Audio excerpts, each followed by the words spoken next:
이 시간에 우리가 들을 하나님의 말씀의 제목은 참 신자와 거짓 신자입니다. 스바 여왕이 지혜로운 솔로몬 왕의 명성을 듣고 예루살렘을 방문해서 궁전에 들어가서 그를 시험하기에 이르렀습니다.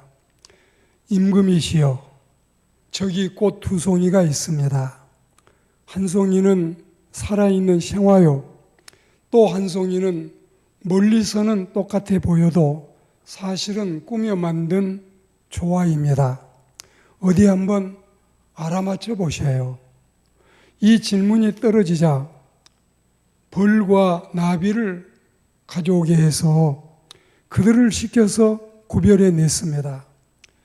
이와 같이 심판날에는 진짜와 가짜를 구별하는 때입니다. 세상에는 두 종류의 길이 있고 두 종류의 사람이 있듯이 신앙인들도 두 종류가 있어요. 그렇습니다. 생명길과 사망길이 있고 좁은 길과 넓은 길이 있고, 그리고 선인들과 악인들, 꿀벌 같은 인생과 거미 같은 인생, 뿐더러 알곡과 죽정이, 참 신자와 거짓 신자, 그리고 참 목자와 사꾼 목자들이 있는 법입니다. 지금은 비슷하지요. 엇비슷하지요. 대충 비슷하지요. 그러나 이제 우리는 진짜보다 가짜가 더 빛나는 이런 모습을 우리가 직시하고 사는 현실 속에서 주님이 오실 날도 멀지 않으니 이 둘은 확실하게 분명하게 가려질 겁니다. 어느 날 순례자가 가는 길목에 담을 껑충 넘어오는 두 사람이 있었습니다. 웬 사람들이요? 하고 순례자가 물으니 우리는 허용촌에 사는 위선이와 시의인데 지금 시온산으로 가는 중이라오. 그렇게 대답을 합니다. 이 두 사람의 별명은 껑충이와 담놈이에요. 이 허용촌의 위선이는 껑충이고 허용촌의 시의는 담놈인데, 이 껑충이 담놈이가 지금 오늘 문제입니다. 순례자가 말하기를, 여보시오, 천성을 가려면 법대로 문을 들어와야지 담놈이면 어떻게 하오? 그러면서 핀잔을 하니까 좌로 가나 우로 가나 서울만 가면 되지. 도대체 시비가 웬 말이요? 우리 사는 데서 좁은 문까지 가려면 얼마나 거리가 먼데 그럽니까? 당신들이 돌아갈 귀 하면 우리는 질러갈 귀 한답니다. 시비 마세요. 그러면서 지금 여유만만한 모습을 이 껑충이와 담놈이가 보이고 있습니다. 이 껑충이와 담놈이는 세상에서 벼락출세를 하려고 하고 일확천금을 노리려고 하듯이 천성길도 일확천금 하려고 하는 이런 못난 이들이에요. 세상에서는 이게 통하지도 않고 물론 되지도 않지만 더더욱 천국에서는 안 되는 일이에요. 설령 세상에서는 되는 때가 있어도 하나님의 나라는 통하지 않습니다. 한마디로 요한복음 10장 1절 말씀대로 문을 통과하지 않고 다른 데로 넘어가려는 이 절도며 강도들이 이들이 아니겠습니까? 이 절도와 강도는 성경의 표현이에요. 오늘날 교회 안에도 문으로 안 들어오고 담 넘어오는 이들이 있을까 걱정입니다. 학습 안 하고 세례하거나 세례 안 받고 신학교에 가거나 세례 안 받고 집사들이 하거나 신학교도 뛰어넘고 신학도 안 하고 안수 받으려고 한다면 이게 바로 담놈이 껑충이의 모습입니다. 세상에서도 교회에서도 껑충이 담놈이는 안 됩니다. 그들은 지름길로 가면 되지 좁은 길은 왜 가려느냐고 아우성이지만 안 됩니다. 아니 됩니다. 법대로 하는 자를 오히려 그들은 핀잔하지만 그들이 큰 낭패를 당할 때가 곧 다가오고 있습니다. 신자들 중에도 잠꾸러기도 걱정이지만 껑충이도 걱정이고 담너미도 걱정인데, 노년 중에는 잠꾸러기가 많고 젊은이들 중에는 껑충이 신자가 많을 수도 있어요. 세상 어떤 곳에서는 그 사람의 은혜의 체험은 살펴보지도 않고 세상적인 기준으로 대하다가 실패하는 경우가 참 많지요. 이런 경우에는 끝내 실패함이 10중 8구예요. 참된 신앙의 길을 가려면 껑충이처럼 담너미처럼 해서는 아니 됩니다. 조금 늦은 듯 해도 조급해하지 말고 질서를 쫓아서 법대로 차근차근 하나님의 일을 하고 하나님의 교회를 섬기고 신실하게 살아감이 성도에 마땅할 바입니다. 그런데도 불구하고 이 외선이 시의는 순례자에게 충고는 무슨 충고요? 당신이 좁은 길로 들어온 것이나 우리가 껑충 담 넘어온 것이나 뭐가 다르오? 대체 다른 것이 무엇이요? 그러면서 오히려 우쭐댑니다. 껑충대는 겁니다. 이렇게 말하던 이 둘이 순례자와 자신들을 비교해 보니 아하, 다른 것이 있기는 있었습니다. 그것은 바로 서로의 옷이 달랐어요. 이 천국 패션, 순례자들의 패션과 이 껑충이 담너미의 패션은 달랐어요. 우리와 옷이 다르구려. 그렇게 말하니까 순례자가 대답하기를 옷만 다른 줄 아시오? 당신들 증표가 있습니까? 구원의 증표 말이요. 어디 그뿐인 줄 아시오? 의복만 다르고 증표만 다르고 그것만 다르지 않고 또 한 가지 내 이마에 인친 증거는 보이지 않으시오? 십자가 아래서 얻은 이 인침표가 있어야 천성에 들어갈 텐데 이걸 몰랐단 말이요?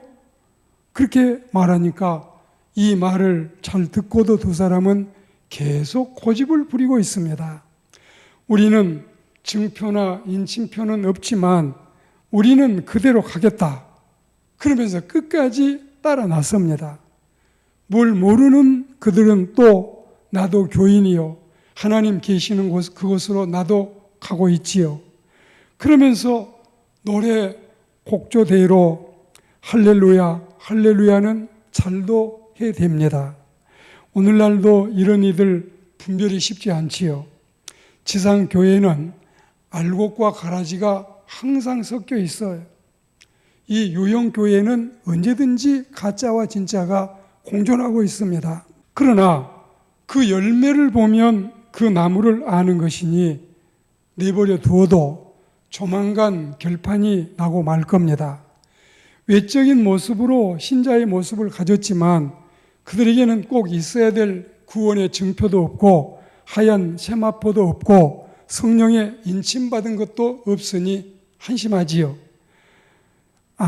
이 말씀은 참 신자와 거짓 신자를 대함이기 때문에 우리가 오늘 이 말씀을 이어서 잘 듣도록 해야 되겠습니다. 먼저 이 거짓 신자의 모습을 여러분 앞에 제시하고 또 폭로를 하겠습니다. 그들의 특성을 보세요. 십자가의 문이 아닌 다른 문, 또 껑충 담을 넘어 왔습니다. 그들은 등은 가지고 있지만 등에 가득 찬 기름이 없습니다. 그들은 겉은 회를 칠했지만 속은 썩은 뼈가 그득합니다. 우리 예수님의 설교 속에 회칠한 무덤이라는 게 뭘까요?